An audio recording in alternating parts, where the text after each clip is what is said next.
റോമാലേഖനം 1-ാം അധ്യായം 3-ാം വാക്യം നൽകുന്ന വളരെ അനുഗ്രഹിക്കപ്പെട്ട ഒരു ചിന്ത ദൈവസന്നിധിയിൽ പങ്കുവയ്ക്കുവാൻ താല്പര്യപ്പെടുകയാണ്.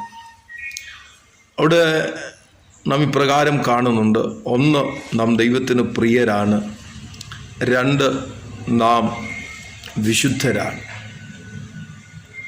ശ്രദ്ധിക്കുക, നമ്മുടെ ഈ ചെറിയ ജീവിതത്തിൽ ഇത്ര അനുഗ്രഹിക്കപ്പെട്ട ഒരവസ്ഥയിലേക്ക് എത്തുവാൻ ദൈവം നമുക്ക് നൽകിയ അവസരങ്ങൾക്കായിട്ട് സ്തോത്രം ചെയ്യുക.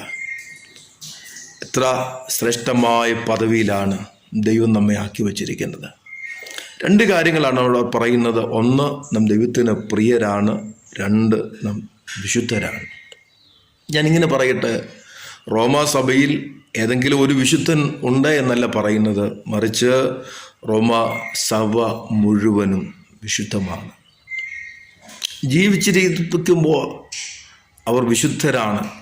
മരണശേഷം ആരെങ്കിലും അവരെ വിശുദ്ധരാക്കി തീർക്കുകയല്ല.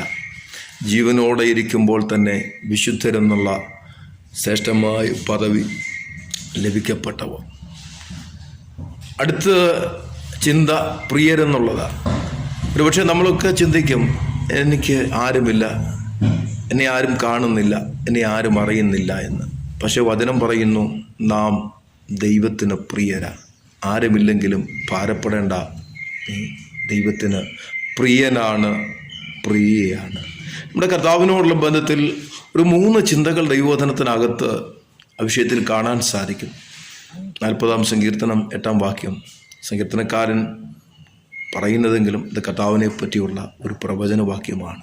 ദൈവമേ, നിൻ്റെ ഇഷ്ടം ചെയ്യുവാൻ ഞാൻ പ്രിയപ്പെടുന്നു.